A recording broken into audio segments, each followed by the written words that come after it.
তিবিয়ানাল লিকুল্লি শাই, এই কিতাবের মধ্যে আমি আল্লাহ পাক সব কিছু বিস্তারিত বর্ণনা করেছি। সুবহানাল্লাহ বলেন। আল্লাহ পাক বলতেছেন তিবিয়ানাল লিকুল্লি শাই, এই কিতাবের মধ্যে আমি সব বিস্তারিত বর্ণনা করেছি। আয়াতটা বোঝার সুবিধার্থে যান সূরা আনআমের 38 নম্বর আয়াতের মাঝের অংশে আল্লাহ রাব্বুল আলামিন বলেন, মা ফাররাতনা ফিল কিতাবি মিন শাই। হে নবী, এ কোরআন নাজিল করার ধারাবাহিকতায় মানুষের জীবনে এমন কিছু যা দরকার, এমন কোনো ছোট বিষয় নাই যা আমি আল্লাহ কোরআনের মধ্যে লিপিবদ্ধ করি নাই। সুবহানাল্লাহ বলেন। তাহলে মানুষের জীবনে ব্যক্তিগত জীবন, পারিবারিক জীবন, সামাজিক জীবন, যুদ্ধনীতি, অর্থনীতি, সন্ধিনীতি, পররাষ্ট্রনীতি, রাজনীতি, সব কিছুর ব্যাখ্যা আল্লাহ পাক কোরআনে দিয়েছে। ঠিক কিনা বলেন? পুকুরের মধ্যে সবচেয়ে যে বড় হাঁস থাকে সেই হাঁসের নাম কি? বলেন না কেন? পুকুরের মধ্যে বড় যে হাঁস থাকে সেই হাঁসের নাম কি? রাজহাঁস। এলাকার মধ্যে সবচেয়ে যে বড় বাড়ি তাকে কি বাড়ি বলে? রাজবাড়ি। ওই বাড়ি যারা করে তাদেরকে মিস্ত্রি কি মিস্ত্রি বলে? যে বড় কাজ করে তাকে যদি রাজমিস্ত্রি বলে। যে পুকুরের মধ্যে বড় হাঁস থাকে তাকে রাজহাঁস বলা হয়। সবচেয়ে সমাজের বড় বাড়িকে রাজবাড়ি বলা হয়। আর সবচেয়ে বড় নীতি তার নাম রাজনীতি। এই রাজনীতির কথাও আল্লাহ কোরআনের মধ্যে বিস্তারিত বর্ণনা করেছে। ঠিক কিনা বলেন? আল্লাহ রাব্বুল আলামিন সূরা বনী ইসরাইলের ৮২ নম্বর আয়াতের মধ্যে বলেন, অনুনাজ্জিলু মিনাল কুরআনি মা হুয়া শিফাউ ওয়া রাহমাতুল লিল মুমিনিন ওয়া লা ইয়াজিদুজ জালিমিনা ইল্লা খাসারা। জোরে বলি আল্লাহু আকবার। আল্লাহ রাব্বুল আলামিন বলেন, অনুনাজ্জিলু মিনাল কুরআন, হে নবী আপনার কাছে যে কোরআন নাজিল করেছি তাবিজ লেখার জন্য। বলেন, কোরআন কি তাবিজ লেখার জন্য নাজিল হয়েছে নাকি? ঝাড়ফুঁক করার জন্য নাজিল হয়েছে নাকি? গত মাহফিলেও বলেছিলাম, বেটার বইয়ের নাকের দুল কানের দুল হারিয়ে গেছে, নাকফুল হারিয়ে গেছে। ইমাম সাহেবের কাছে আসে, হুজুর একটু চাল পরা দেন, চোর বের করব। কোরআন কি চাল পরা দিয়ে চোর বের করার জন্য নাজিল হয়েছে নাকি? কোরআন নাজিল হয়েছে চুরি যেন চিরতরে বন্ধ হয়ে যায়। কোরআনের মধ্যে আল্লাহ পাক সেটার আইন দিয়েছে। ঠিক কিনা? কোরআনের মধ্যে চোরের বিধান আছে না নাই? গত 2 দিন আগে রাতে আমাদের এলাকা থেকে 4টা সেলো মেশিন হারিয়ে গেছে। এখন সুবহানাল্লাহ নাকি নাউজুবিল্লাহ কিছু একটা বলেন। এগুলো মনে হয় প্রথম আসমান থেকে ফেরেশতারা নিয়ে এসে 4র্থ আসমানে রেখে দিয়েছে নাকি? কারা নিয়েছে? এই মানুষই তো নিয়েছে। ঠিক কিনা বলেন? এই সমাজের মধ্যে যদি চুরি বন্ধ করতে চাই, এই সমাজ থেকে যদি দুর্নীতি বন্ধ করতে চাই, এই সমাজ থেকে যদি ধর্ষণ বন্ধ করতে চাই, এই সমাজ থেকে যদি টেন্ডারবাজ সাদাবাজ যদি বন্ধ করতে চাই, কোরআনের আইনের বিকল্প কোনো আইন নাই। ঠিক কিনা বলেন? এজন্য আমাদের স্লোগান, আমরা মানুষের তৈরি করা আইন মানি না, আগামীর বাংলাদেশ হবে ইসলামের বাংলাদেশ। ঠিক কিনা বলেন? স্বৈরাচারের বাংলাদেশ, বাংলাদেশ আর কোনোদিনও হবে না। ঠিক কিনা বলেন? বিগত 16 বছরে আল্লাহর নামের তাকবীর দিতে পারি নাই, কোরআনের মঞ্চে কোরআনের কথা সঠিকভাবে বলা যায় নাই, জালেমরা বাধা দিয়েছে। ঠিক কিনা বলেন? এখন যদিও জালেম পালিয়েছে, কিন্তু বাংলাদেশে মুনাফিকরা কিন্তু আছে। ঠিক কিনা বলেন? এই আপনার গ্রামেই আছে, আমার এক বন্ধু আব্দুল্লাহ আলামিনের এক ওয়াজ সারছে, ওয়াজে তাকবীর দিয়েছে, লিল্লাহি তাকবীর আল্লাহু আকবার। ওই বাটপার ইনবক্সে SMS করে বলেছে, তাড়াতাড়ি পোস্ট ডিলিট কর। পোস্ট ডিলিট করার দিন কি আর আছে? 5 তারিখ অনেক আগেই চলে গেছে। ঠিক কিনা বলেন? জালেমদের ঘর বাড়ি এখন থাকতেছে না, আগামীতে জালেম যারা হবে তাদের অস্তিত্বও থাকবে না। ঠিক কিনা বলেন? নমরুদ, ফেরাউন, আবু জেহেল মানুষের উপরে জুলুম করার কারণে, ইসলামের সাথে বেয়াদবি করার কারণে আজকে তারা ইতিহাস থেকে বিলুপ্ত হয়ে গেছে। ঠিক কিনা বলেন?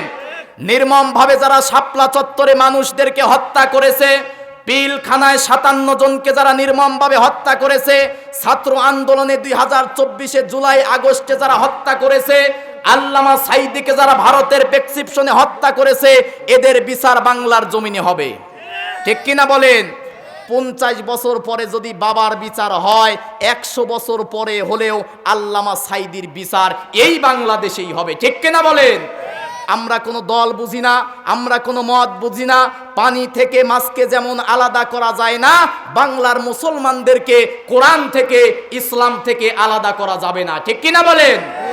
জাতির শ্রেষ্ঠ সন্তানগুলোকে রাজাকার রাজাকার দাবার গেম খেলে, ভারতের বুদ্ধি শুনে দাবার গেম খেলে জাতির শ্রেষ্ঠ সন্তানগুলোকে বিগত 16 বছরে হত্যা করেছে।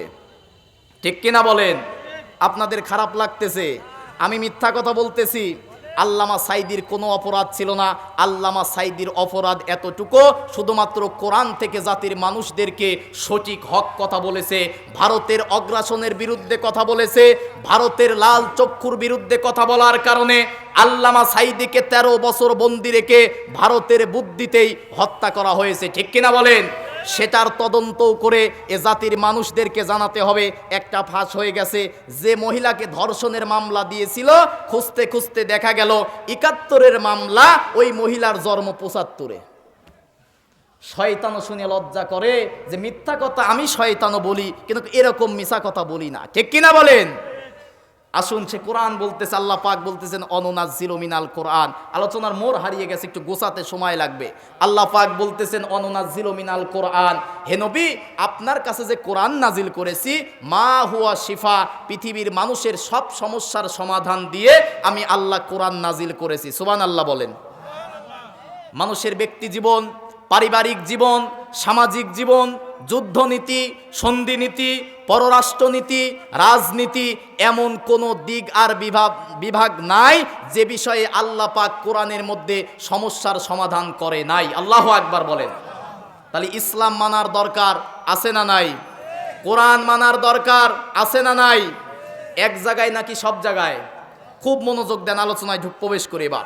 আল্লাহ রাব্বুল আলামিন সূরা বাকারার 208 নম্বর আয়াতের মধ্যে বলেন, ইয়া আইয়ুহাল্লাযীনা আমানু দুখুলু ফিস-সিলমি কাফা ওয়ালা তাত্তাবিউ খুতুওয়াতিশ শাইতান ইন্নাহু লাকুম আদুউম মুবিন। জোরে বলি আল্লাহু আকবার।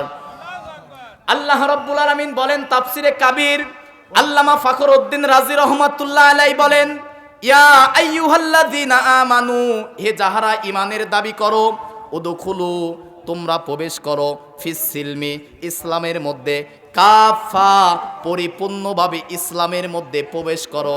ঘোষণাকার, এদিকে মনোযোগ দেন। আল্লাহ পাক বলতেছেন, ইয়া আইয়ুহাল্লাযীনা আমানু, হে যাহারা ঈমানের দাবি করো, উদখুলু ফিস-সিলমি কাফা তোমরা ইসলামের মধ্যে প্রবেশ করো। ঘোষণাকার, ভাই এই দিকে মনোযোগ দেন। এই যদি এত তাকিতুকি করেন, মেহমানরা আসছে বসছে, কিছু সময় কথা বলবে ইনশাআল্লাহ, তো আপনারা এই দিকে মনোযোগ দেন। মনোযোগ আছে আপনাদের? এই দিকে মনোযোগ দেন। আমরা তো কথা বলতেছি, কথা তো শেষ করব নাকি বলেন? আল্লাহ পাক বলতেছেন, ইয়া আইয়ুহাল্লাযীনা আমানু, হে যাহারা ঈমানের দাবি করো। আমরা কি? কথা বোঝেন, আমরা কি? ঈমানদার। বলেন আমরা কি? আল্লাহ পাক আমাদেরকে ডাক দিয়ে বলতেছেন, উদখুলু, this is my order, so follow. আল্লাহ পাক বলতেছেন, তোমরা উদখুলু প্রবেশ করো, ফিস-সিলমি ইসলামের মধ্যে, কাফা পরিপূর্ণভাবে। তাহলে ইসলামের মধ্যে আংশিক প্রবেশ করব নাকি পরিপূর্ণভাবে? বলেন, ইসলামের মধ্যে নামাজ আছে না নাই? ইসলামের মধ্যে রোজা আছে না নাই? ইসলামের মধ্যে হজ আছে না নাই? নামাজ, রোজা, হজ, যাকাত সবই আছে, শুধু ইসলামে মনে হয় রাজনীতি নাই। রাজনীতিও আছে। কেমন রাজনীতি আছে শোনেন। আবু জেহেল নবীর কাছে আসলো। আবু জেহেল, উতবা, সাইবা সমস্ত কাফেররা নবীর কাছে এসে বলল, নবীজি আপনার কথা মতো আমরা নামাজ পড়ব, রোজা করব, হজ করব, যাকাত দেব, কিন্তু দুনিয়ার যে নিয়ম নীতি আছে, দুনিয়ার আইন আমরা নিজেরা তৈরি করব। অফার দিচ্ছে নবীজিকে আবু জেহেলরা। আল্লাহ রাব্বুল আলামিন সঙ্গে সঙ্গে পবিত্র কোরআনুল কারিমে সূরা ইমরানের 154 নম্বর আয়াতের মাঝের অংশে নাজিল করে বলেন, ইয়াকুলুনা হাল্লানা মিনাল আমরি মিন শাই কুল ইন